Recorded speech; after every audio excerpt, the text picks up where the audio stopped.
A'udzubillahi minasyaitonirrajim.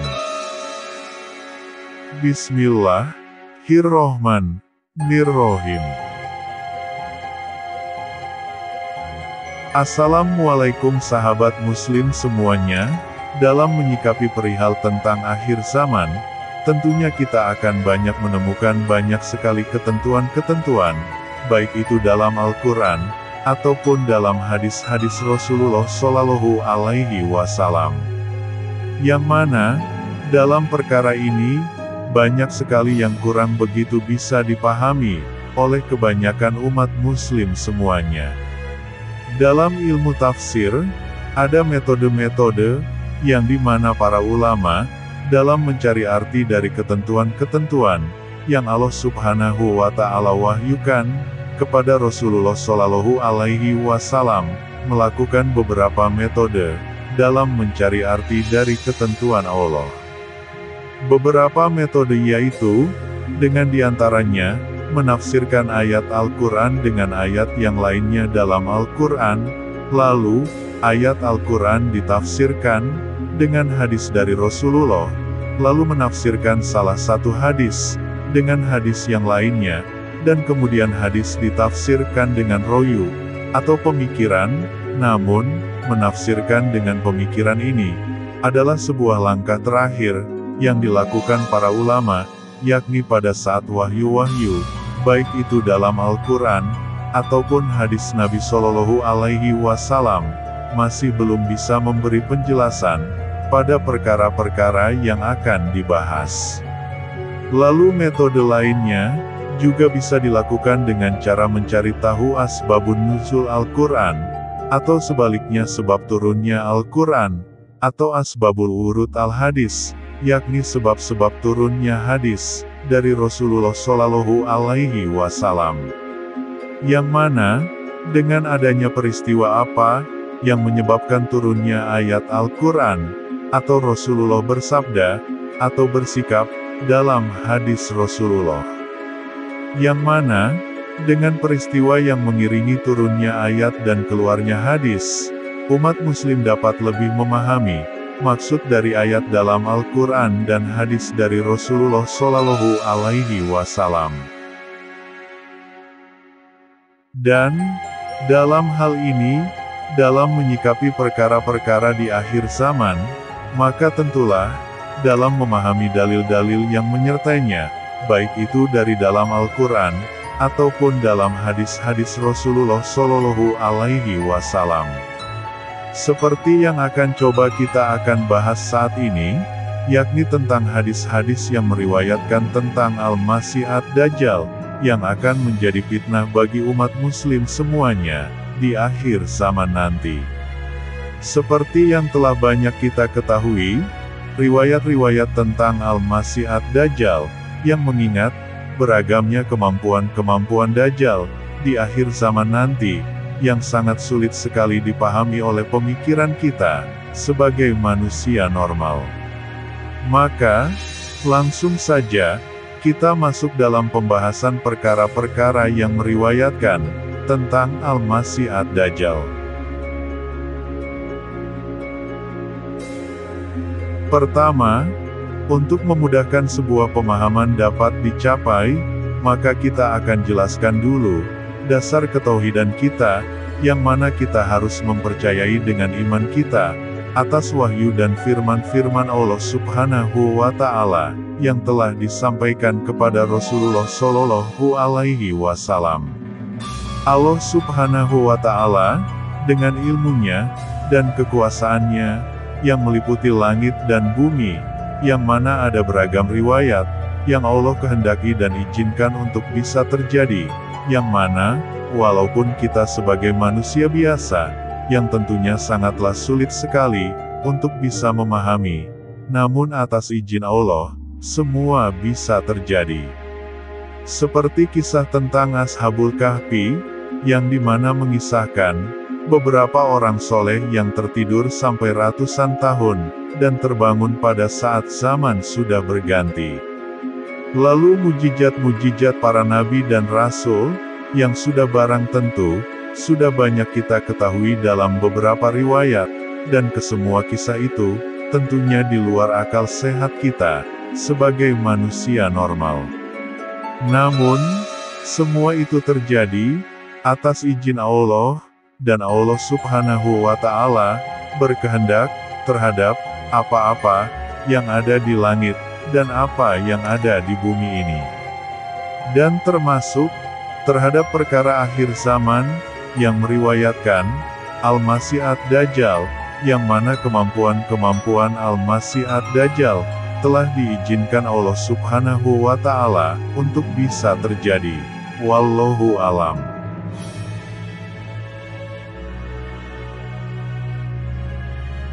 Banyak dalil-dalil tentang perkara akhir zaman, dan terkhusus dalil-dalil tentang riwayat Al-Masih ad-Dajjal, yang biasa kita dengar, yang sehingga menimbulkan banyak pendapat-pendapat yang beragam, di kalangan umat muslim.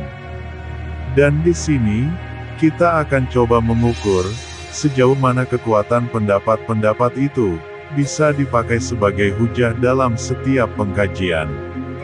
Pertama, ciri-ciri fisik Sang Dajjal, yang dimana, banyak kita lihat gambar-gambar yang dikabarkan orang-orang, yang mana gambar-gambar ini, menjadi ramai diperbincangkan, bahwa gambar itu adalah sosok Sang Dajjal yang akan datang di akhir zaman nanti.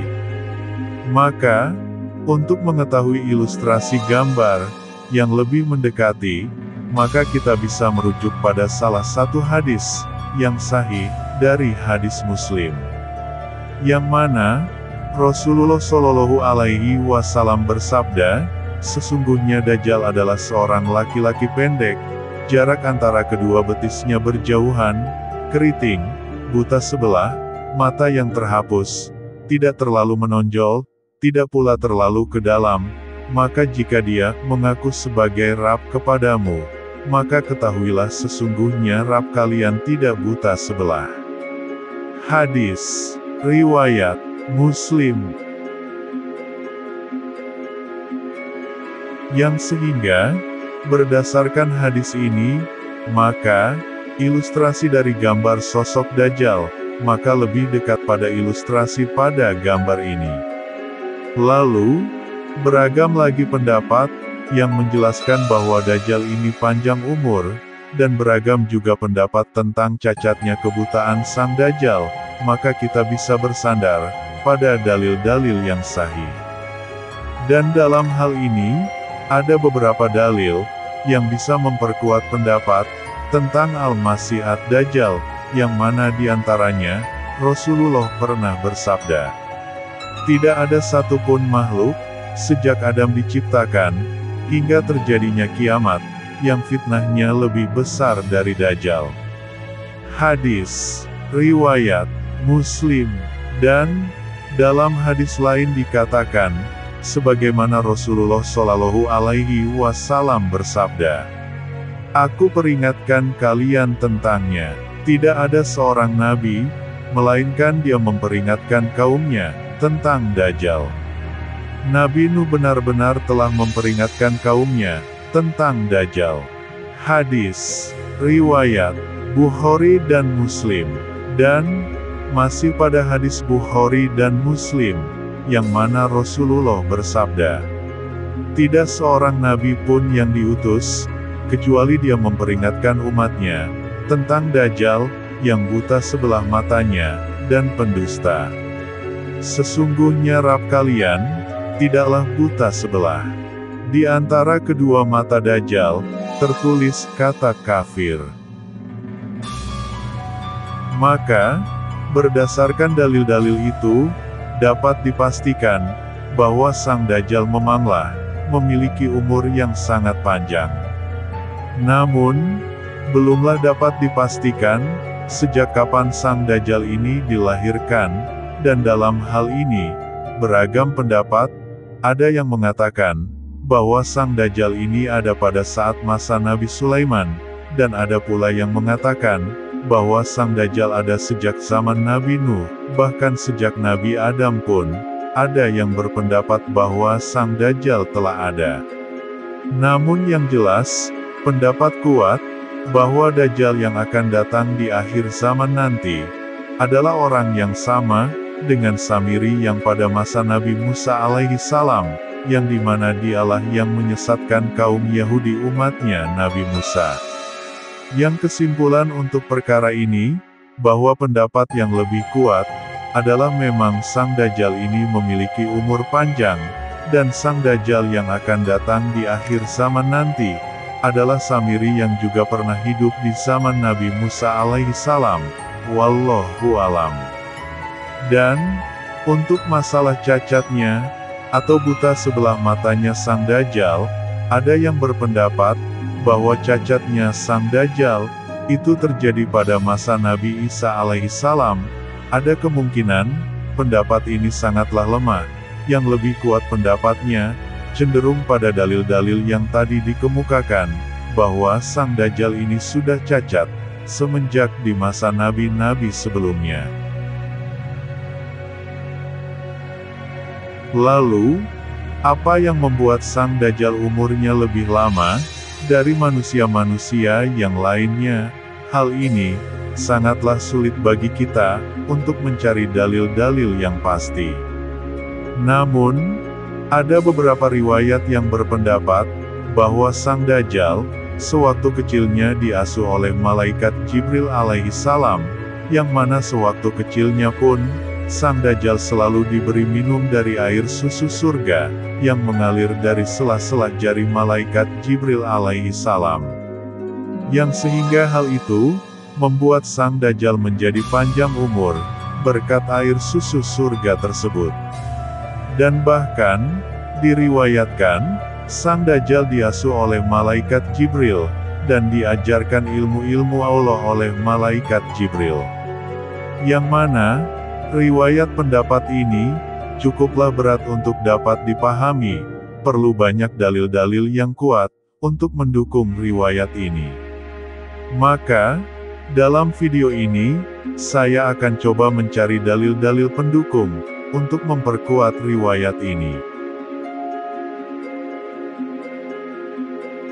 Pertama, dalil yang menjawab pertanyaan, apakah Sang Dajjal mengenal malaikat Jibril alaihi salam, yang dapat dikatakan, tidak ada yang bisa melihat, selain para nabi dan rasul, seperti dalam riwayat pendapat tadi, maka kita bisa mencari dalam Al-Quran, Surah At-Taha, di ayat ke-96, yang mana dia, Samiri, menjawab, aku mengetahui sesuatu yang tidak mereka ketahui, jadi aku ambil segenggam tanah, dari jejak Rasul, lalu aku melemparkannya ke dalam api itu, demikianlah, nafsuku, membujukku. Dalam Al-Quran Surah At-Taha ini, yang mana menjelaskan, tentang kisah Nabi Musa alaihi salam bersama umatnya, yang melarikan diri dari pengejaran Fir'aun dan bala tentaranya, di Laut Merah. Yang mana, berdasarkan hadis sahih dari Bukhari dan Muslim, diriwayatkan pada saat Laut Merah terbelah, Fir'aun ketakutan pada saat mengejar Nabi Musa dan para pengikutnya, lalu kemudian malaikat Jibril turun ke dunia, dengan menunggangi kuda betina, yang sehingga Fir'aun dan kudanya, tertarik mengikuti malaikat Jibril menuju belahan laut tersebut, dan yang akhirnya, Fir'aun dan bala tentaranya tenggelam di laut tersebut.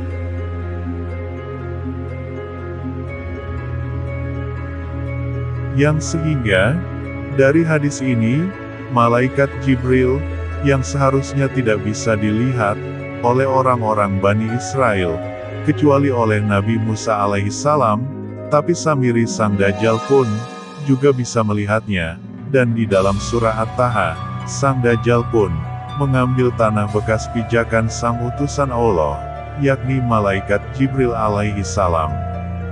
Jadi, Samiri Sang Dajjal, mampu melihat malaikat Jibril alaihi salam. Dan, mengapa Samiri sang Dajjal mengambil tanah bekas pijakan malaikat Jibril? Di sini, saya akan coba jelaskan mengapa dia melakukan itu.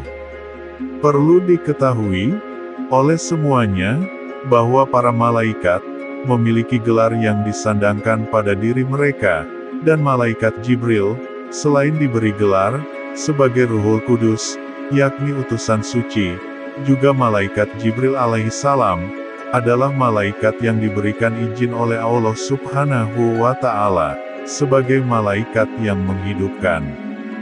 Dan salah satu contoh, yaitu ketika Nabi Isa alaihi salam menghidupkan Samputra Nuh alaihi salam, maka pada saat itu, malaikat Jibril lah yang menyentuhkan sayapnya pada jasad Samputra Nuh, yang saat itu dalam bentuk tulang belulang, dan kemudian, dari tulang belulang itu tumbuh gumpalan daging, dan membentuk tubuh utuh Samputra Nuh, dan akhirnya pada saat itu Sam bisa hidup kembali.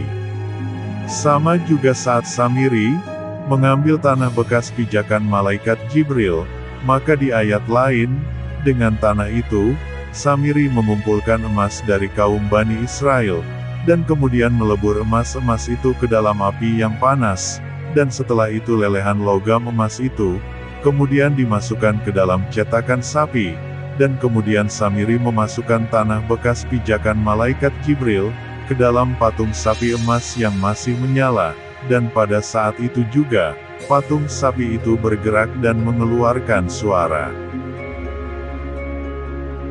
Namun, masih dalam perkara ini, pendapat bahwa Samiri sang Dajjal, di akhir zaman nanti, membangkitkan orang yang telah mati, dan dikubur, itu adalah pemahaman yang sangat lemah, karena, tidak ada dalil yang menunjang pada pendapat tersebut, selain sang Dajjal, adalah seorang musuh yang nyata bagi Allah dan Rasul-Nya, yang berarti tidak ada malaikat Jibril yang menyertainya, seperti saat Nabi Isa menghidupkan Samputra Nuh.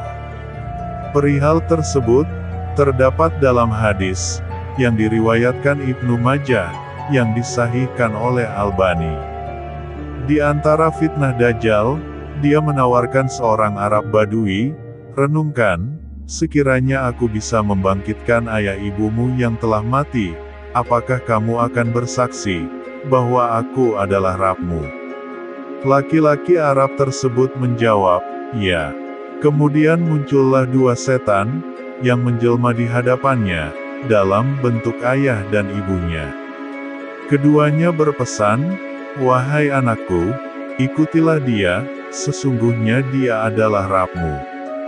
Hadis, riwayat, Ibnu Majah, yang sehingga, dengan hadis ini, sang Dajjal, tidak melakukan apa yang seperti Nabi Isa lakukan, pada Samputra Nuh, tapi sang Dajjal hanya mendatangkan dua setan, dari golongan jin, kemudian setan-setan itu menjelma menjadi ibu bapak dari orang Arab Badui itu, untuk merayu, supaya ingkar terhadap penyembahannya kepada Allah Subhanahu wa Ta'ala. Dan hanya satu dalil, yang menjelaskan sang Dajjal, menghidupkan dan mematikan seseorang. Yakni, dari Abu Sa'id Al-Khudri radhiyallahu anhu, beliau mengatakan, bahwa Nabi Shallallahu alaihi wasallam, beliau bersabda, Dajjal tidak bisa memasuki Madinah. Karena itu dia berhenti di sebuah kebun di pinggir kota. Lalu datanglah kepadanya seorang laki-laki tampan, dan berkata, pasti engkau adalah Dajjal yang diceritakan Rasulullah kepada kami. Bagaimana menurut kalian jika kubunuh orang ini, dan aku hidupkan kembali? Tanya Dajjal kepada para pengikutnya. Ragukah kalian akan hal itu? Tidak, jawab para pengikutnya. Jadilah Dajjal membunuh laki-laki itu, kemudian menghidupkannya kembali. Setelah hidup kembali, laki-laki itu menegaskan, demi Allah, aku semakin yakin bahwa engkau sesungguhnya Dajjal. Dajjal akan membunuhnya lagi. Namun ia tidak sanggup melakukannya. Menurut Abu Ishaq, laki-laki tersebut adalah Nabi Khidir alaihi salam. Hadis riwayat Muslim.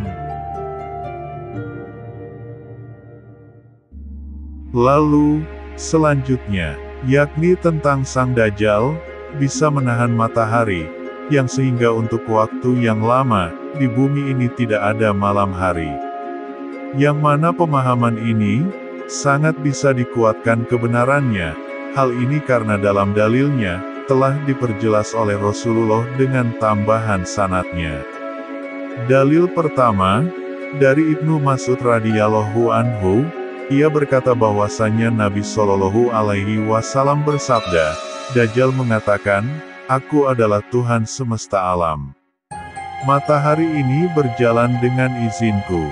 Apakah kalian ingin agar aku menahannya?" Orang-orang menjawab, "Ya." Maka dia menahannya, sampai-sampai satu hari terasa seolah selama 1 bulan dan sepekan seolah selama 1 tahun. Dia juga berkata, "Apakah kalian ingin agar aku melepaskannya?" Mereka menjawab, "Ya." Maka dia menjadikan 1 hari seolah selama 1 jam saja. Hadis riwayat Hakim. Dalam hadis ini, terdapat juga tambahan riwayat dari Nuwas bin Saman radhiyallahu anhu. Ia pernah mengisahkan, bahwasanya kami bertanya, "Ya Rasulullah, berapa lama ia menetap di bumi?" Beliau menjawab, 40 hari. 1 hari seperti 1 tahun, 1 hari seperti 1 bulan, 1 hari seperti 1 minggu, dan seluruh hari-harinya seperti hari-hari kalian. Kami berkata lagi, "Ya Rasulullah, dalam 1 hari yang sama dengan 1 tahun itu apakah cukup bagi kita salat 1 hari saja?" Beliau menjawab, "Tidak, ukurlah berdasarkan kemampuan kalian." Hadis riwayat Muslim dan Ahmad dan Abu Daud, Tirmidzi dan Hakim. Jadi, berdasarkan hadis ini, maka saat Sang Dajjal di akhir zaman nanti menahan matahari, maka dapat dipastikan benar seperti itu.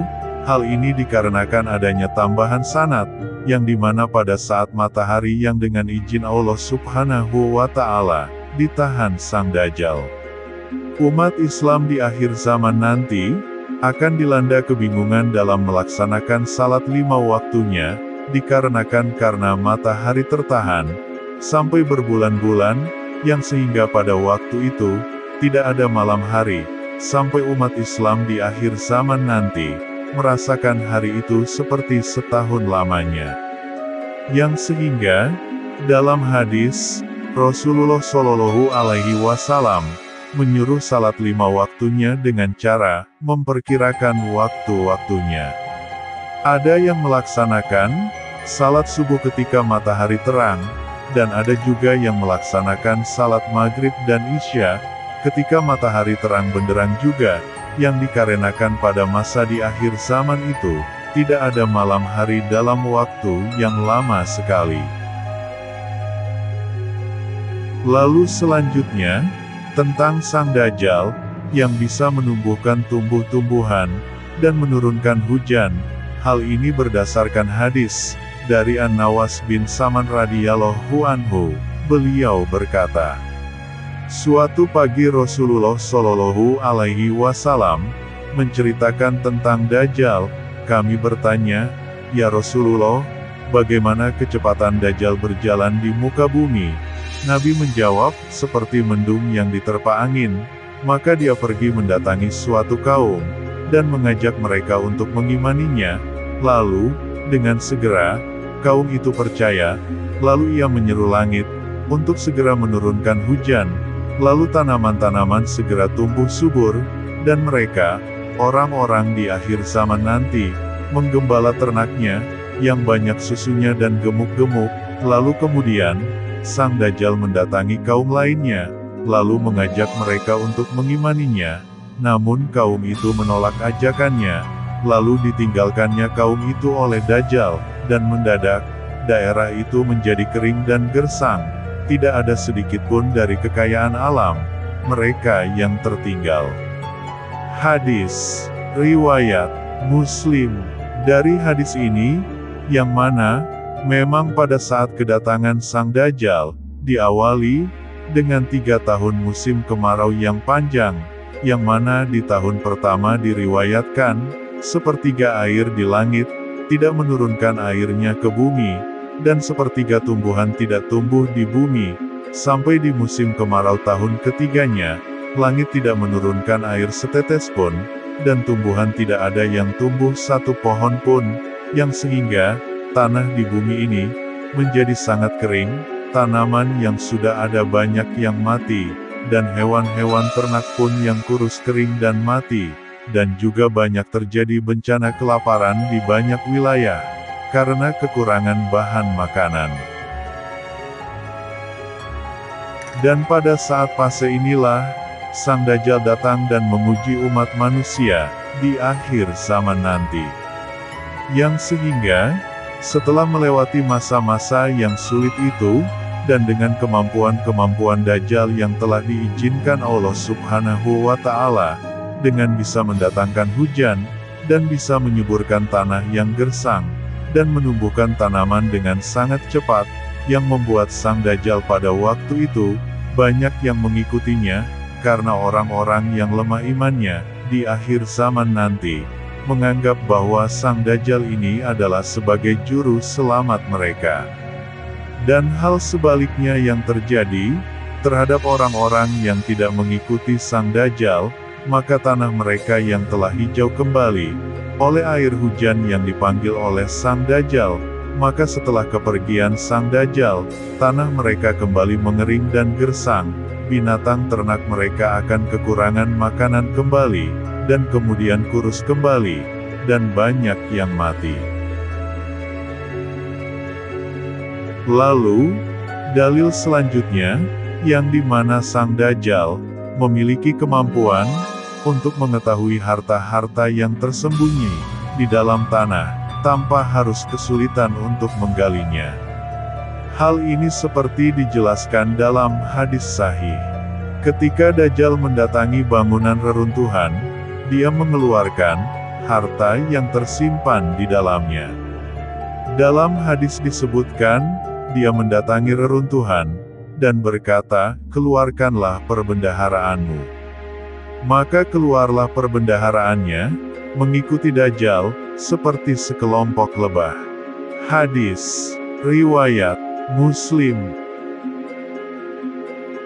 Lalu selanjutnya, Sang Dajjal akan berteriak, dan teriakannya itu terdengar dari barat, hingga ke timur.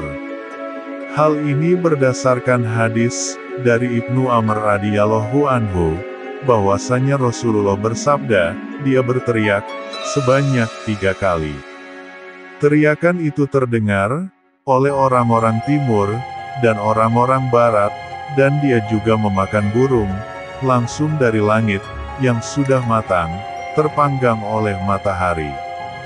Hadis riwayat Hakim. Dan, di hadis selanjutnya, Sang Dajjal juga memiliki kemampuan menaklukkan lautan, yang mana dalam hadis dijelaskan. Nabi Shallallahu Alaihi Wasallam bersabda, dia menceburkan diri ke tengah laut sebanyak 3 kali dalam sehari, dan air laut tidak sampai ke pinggulnya. Salah satu tangannya lebih panjang daripada yang lain. Kemudian dia mengulurkan tangannya yang panjang ke dalam air sampai menyentuh dasar laut, untuk mengambil ikan apa saja yang diinginkannya. Hadis riwayat Abu Nuaim. Dan beberapa hadis lagi tentang Sang Dajjal, yang dimana Sang Dajjal memiliki surga dan nerakanya, dalam versi Sang Dajjal. Hadis dari Hudzaifah bin Yaman radhiyallahu anhu, bahwa Rasulullah bersabda, dia, Dajjal, membawa surga dan neraka. Nerakanya adalah surga, dan surganya adalah neraka. Hadis riwayat Muslim. Dan hadis dari Al-Mughirah bin Syu'bah radhiyallahu anhu, bahwasanya Rasulullah bersabda, dia membawa sebuah bukit roti, daging, dan sungai air. Hadis riwayat Muslim. Hal ini dijelaskan juga dalam hadis lain, yang dimana surga dan neraka sang Dajjal berbentuk sebuah sungai. Nabi Shallallahu Alaihi Wasallam bersabda, "Aku tahu betul apa yang dibawa oleh Dajjal. Dia punya dua sungai yang mengalir airnya. Yang satu, dalam pandangan mata manusia, tampak berupa air jernih, sedang yang satu dalam pandangan mata manusia, tampak berupa api yang menyala-nyala. Kalau kalian berjumpa dengannya, hendaknya kamu mendatangi sungai yang terlihat seperti api, pejamkan mata, lalu celupkan kepala, kemudian minumlah darinya, sebab itu sebenarnya adalah air yang segar." Hadis riwayat Muslim. Lalu, sang Dajjal juga memiliki kendaraan, yang dalam hadis dijelaskan. Dajjal menunggangi seekor keledai akmar. Jarak antara kedua telinga keledai itu adalah 40 hasta. Hadis riwayat Ahmad dan Hakim. Dalam hadis yang lain pun, dikatakan bahwa ia akan menunggangi keledai putih, yang satu langkahnya sama dengan 1 mil jaraknya. Keledai tersebut memakan api dan menghembuskan asap, dapat terbang di atas daratan dan menyeberangi lautan. Dalam tambahan hadis ini, kendaraan sang Dajjal dapat diartikan secara harfiah, yakni seekor keledai raksasa dengan telinganya mencapai 40 hasta atau sekitaran 18 meter. Namun ada juga yang berpendapat bahwa itu bisa diartikan sebuah pesawat terbang jenis jet yang cepat, yang apabila menilai ciri-ciri dalam hadis tersebut, yang mana telinga yang panjangnya 40 hasta atau 18 meter, yang mirip seperti sayap pesawat terbang, lalu memakan api dan mengeluarkan asap dan berwarna putih. Wallahu alam bishawab. Dan hadis selanjutnya, di mana sang Dajjal akan mendatangi semua tempat di bumi ini, kecuali kota Makkah dan Madinah, yang mana riwayat hadisnya adalah, tidak ada suatu negeri pun yang tidak akan dimasuki Dajjal, kecuali Makkah dan Madinah, karena tidak ada satu pintu masuk pun dari pintu-pintu gerbangnya Makkah dan Madinah, kecuali ada para malaikat yang berbaris menjaganya. Kemudian Madinah akan berguncang sebanyak 3 kali, sehingga Allah mengeluarkan orang-orang kafir dan munafik dari sana. Hadis riwayat Bukhari. Dalam hadis ini, diriwayatkan, saat sang Dajjal terhalang untuk masuk kota Makkah dan Madinah, karena di setiap pintu gerbang masuknya dijaga oleh para malaikat yang siap-siap menghunuskan pedang, dan sang Dajjal pun pergi ke sebuah bukit bersama para pengikutnya, di belakang gunung Uhud, dan sang Dajjal berkata pada para pengikutnya, "Istana putih itu adalah istananya Ahmad, yang dimaksud istana putih dalam hal ini adalah Masjid Nabawi." Dan sang Dajjal kemudian menghentakkan kakinya sebanyak 3 kali, dan kemudian terjadi gempa di kota Madinah sebanyak 3 kali, dan guncangan itu membuat orang-orang yang imannya kecil dan para munafik keluar dari kota Madinah untuk menjadi pengikutnya Dajjal, dan mereka terlepas dari Islam sampai hari kiamat. Dikisahkan, banyak yang keluar dari kota Madinah itu, kebanyakan kaum wanita, yang dimana pada saat itu, banyak wanita yang diikat, dan bahkan dikurung, dalam suatu kamar yang terkunci. Namun saat terjadi guncangan itu, para wanita banyak yang meronta-ronta, untuk keluar, menemui Dajjal, dan banyak yang terlepas ikatannya, dan pintu-pintu kamar, rusak terdobrak oleh kaum wanita, dan akhirnya, mereka banyak yang keluar, menemui sang Dajjal.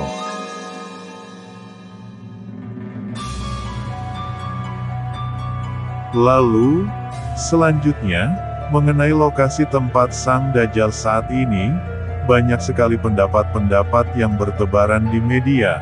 Ada yang berpendapat bahwa tempat Dajjal saat ini berada di kawasan Laut Segitiga Bermuda, lalu ada juga di perairan Yaman, di Pulau Sokrota, dan ada juga yang berpendapat bahwa saat ini Sang Dajjal sedang tersembunyi dan terkurung di dalam sebuah lautan.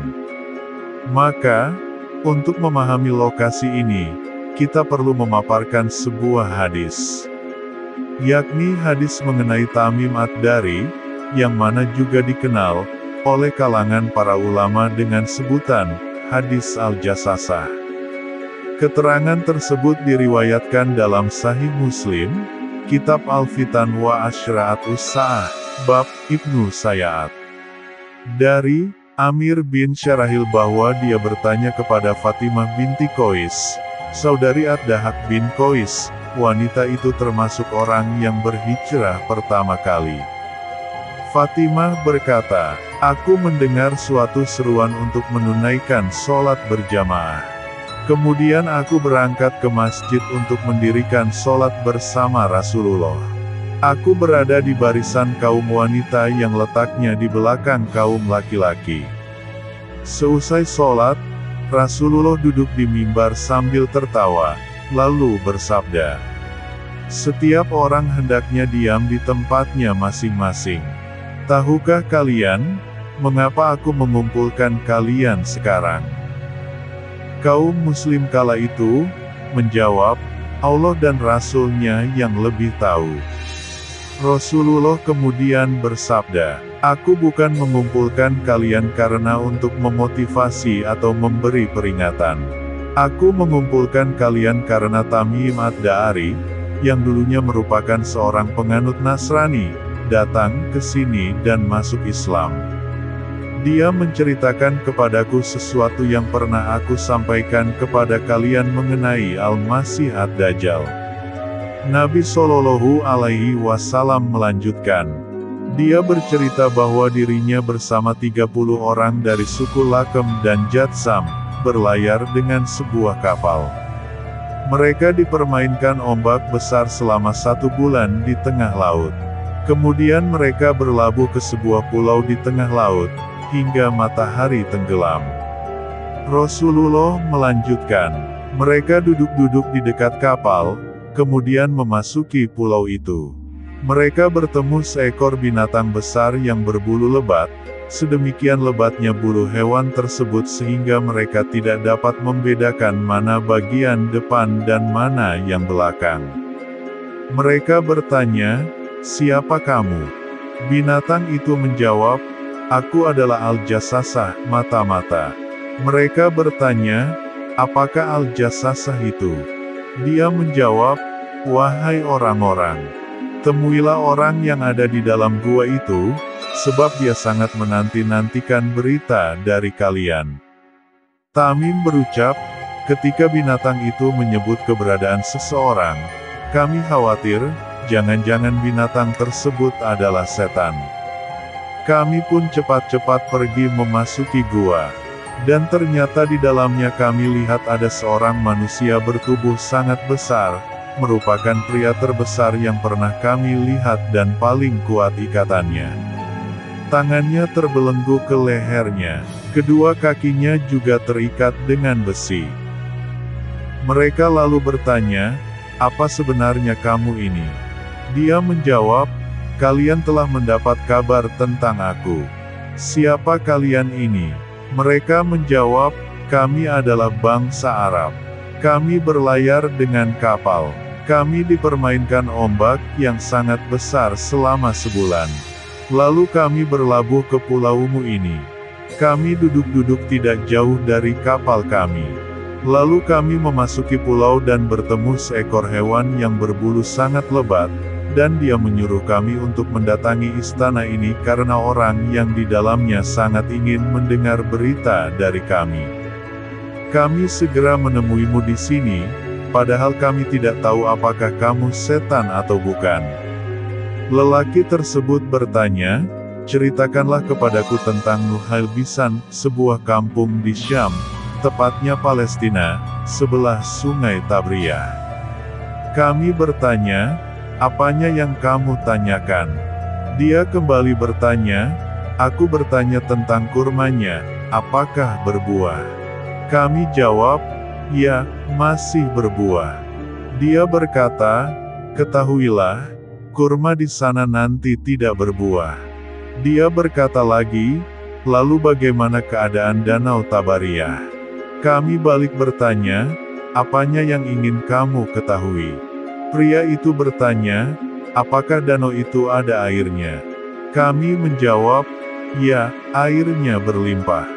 Dia berkata, air danau itu nanti akan habis.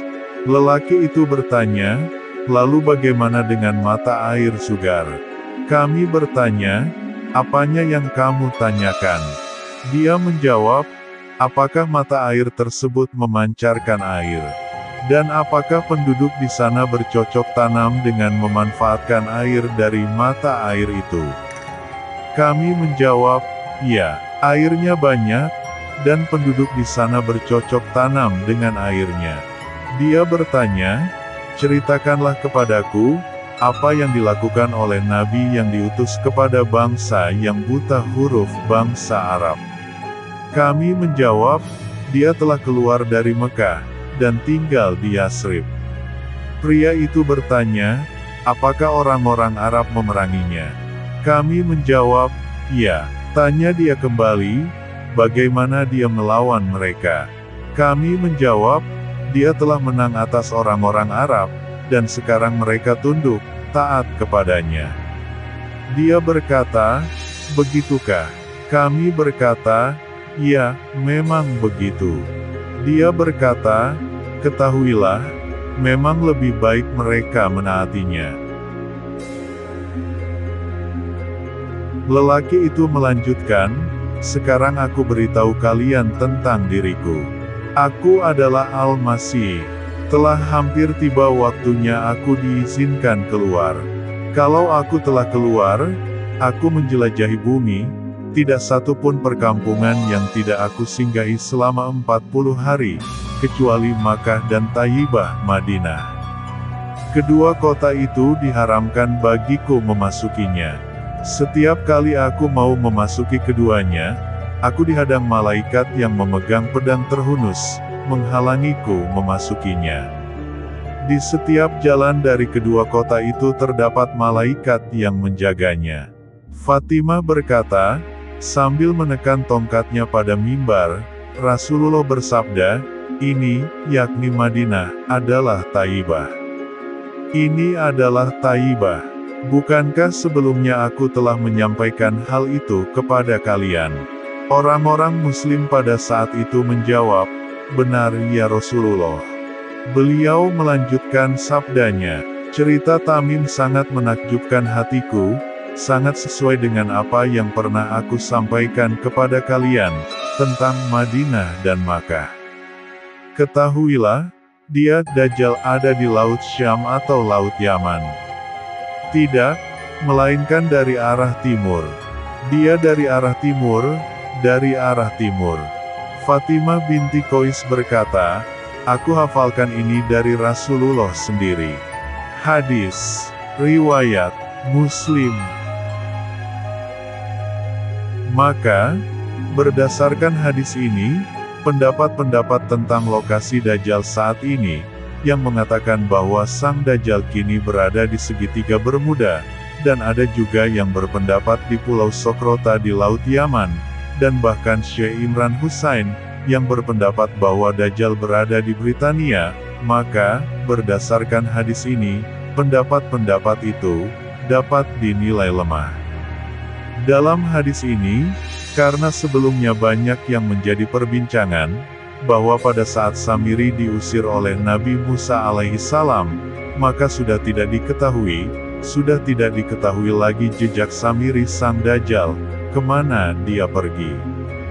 Maka pada saat itu, ada yang berpendapat, bahwa Samiri masih di wilayah Syam pada saat itu, yang dikarenakan, Nabi Isa alaihissalam, menjadi nabi dan rasul di wilayah itu, dan ada juga yang mengatakan Samiri berada di wilayah Yaman, yang dimana dikisahkan negeri Yaman itu, adalah negeri yang diberkahi oleh Allah Subhanahu wa Ta'ala, sebagai tempat tersimpannya orang-orang yang beriman karena kelembutan hati-hati dari para penduduknya.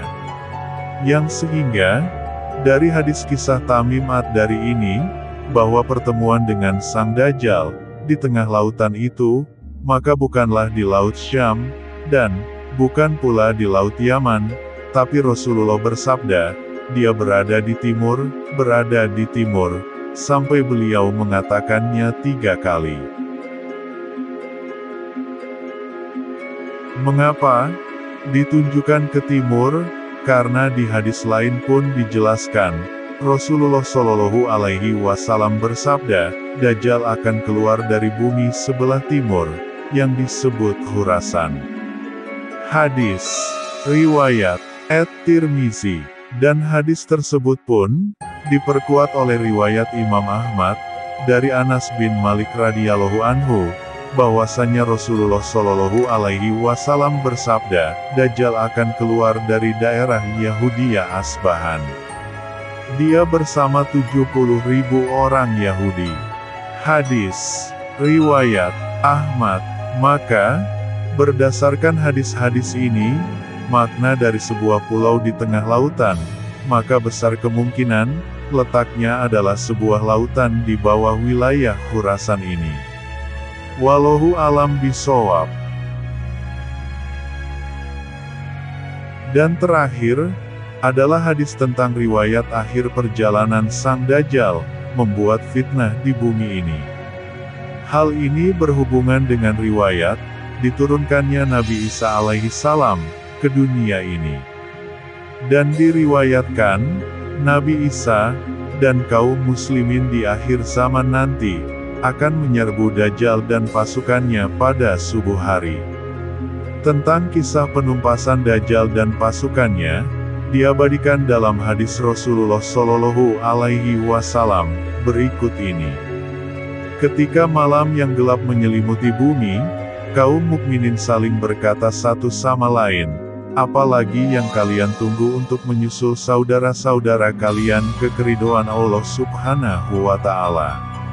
Siapapun yang mempunyai kelebihan makanan, hendaknya memberikannya kepada saudaranya. Salatlah hingga fajar terbit, lalu segera tunaikan salat subuh. Setelah itu, serbulah musuh kalian, raih mati syahid, atau kemenangan.